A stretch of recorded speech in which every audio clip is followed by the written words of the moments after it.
How to change Binance Wallet password. Hey everyone, this is Susan from Create Login and Delete, and now let's get started. So first of all, open Binance app on your phone.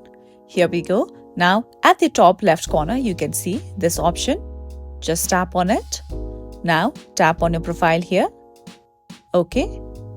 Now you can see the option of security. Just tap on it. Okay. Now you can see the option of password. Tap on it again. Now just tap on continue. Okay, now in order to change your password, you need to enter the verification code sent to your email. So make sure you check it and enter the code. Now you'll come to this page where you can enter your new password and change your old password.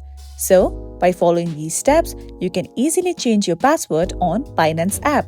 And that's all for today. At last, don't forget to like and subscribe.